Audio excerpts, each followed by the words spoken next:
Assalamualaikum warahmatullahi wabarakatuh. Perkenalkan, nama saya Muhammad Arya dari Prodi PPKN tingkat 1 akan mempresentasikan tentang manusia. Pengertian manusia adalah makhluk yang pertama kali hadir di dunia, merupakan asal-usul kehidupan di alam semesta. Teori tentang manusia, poin pertama ada teori psikoanalisis, merupakan sebagai homo volens atau makhluk yang berkeinginan. Lalu poin kedua ada teori behaviorisme, manusia sebagai homo mechanicus atau manusia mesin. Dan poin ketiga teori kognitif, manusia sebagai homo sapiens atau manusia yang berpikir. Dan poin terakhir, poin keempat, teori humanisme, manusia sebagai homo ludens atau manusia yang bermain.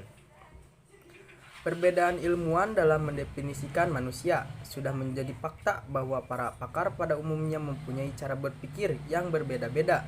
Kalaupun ada pakar yang mengatakan bahwa manusia sejak fase awal berkembangnya sudah berpikir filosofis tentang alam, dapat dipastikan bahwa imajinasi yang dihasilkan oleh cara berpikir itu akan tetap berbeda-beda sesuai dengan objek yang dirangsangkan yang mereka tangkap. Lalu, hubungan manusia dengan alam semesta merupakan suatu kesatuan yang tak terpisahkan karena memiliki keunggulan dalam sistem kesadaran, maka alam semesta menjadi sebuah objek yang sangat penting dalam kehidupan manusia. Lalu, beberapa penyebutan manusia dalam Al-Quran.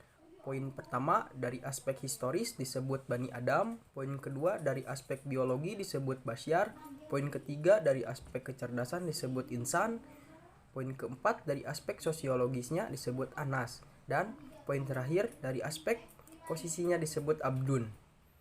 Lalu proses penciptaan manusia dalam surat Al-Mu'minun ayat 12 sampai 24, yaitu proses penciptaan manusia diawali dari saripati makan yang dikonsumsi yang bersumber dari tanah, kemudian jadi nutfah yang bercampur antara sel kelamin jantan dan sel kelamin betina atau ovum yang dikenal sebagai nutfah amsyaj yang dalam ilmu kedokteran disebut konsepsi yang disimpan dan di tempat yang kokoh, yakni rahim yang memiliki struktur yang mampu melindungi janin.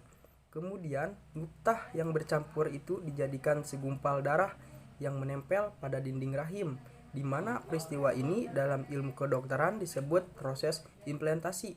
Lalu, segumpal darah itu dijadikan segumpal daging yang ukurannya kecil, panjangnya sekitar 0,4 sampai 0,5 cm. Daging yang ukurannya kecil, panjangnya sekitar 0 tersebut dengan berat 0 sampai 4 gram, lalu segumpal daging itu dijadikan tulang belulang lengkap dengan urat-urat sarafnya. Lalu tulang belulang itu dibungkus dengan daging kemudian disempurnakan. Penciptaannya dibutuhkan roh ke dalam sehingga menjadi makhluk yang berbentuk lain, yakni manusia yang memiliki karakter-karakter istimewa dibanding makhluk yang lain. Lalu manusia terdiri dari material dan imaterial.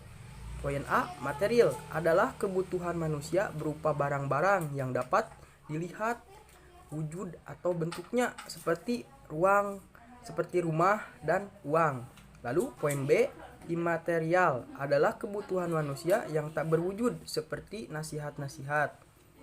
Dan karakteristik manusia untuk poin pertama ada aspek kreasi, poin kedua aspek ilmu, poin ketiga aspek kehendak, poin keempat aspek akhlak. Mungkin itu saja yang dapat saya presentasikan mengenai manusia. Kekurangan dan kelebihannya mohon dimaafkan. Akhir wa kalam. Wassalamualaikum warahmatullahi wabarakatuh.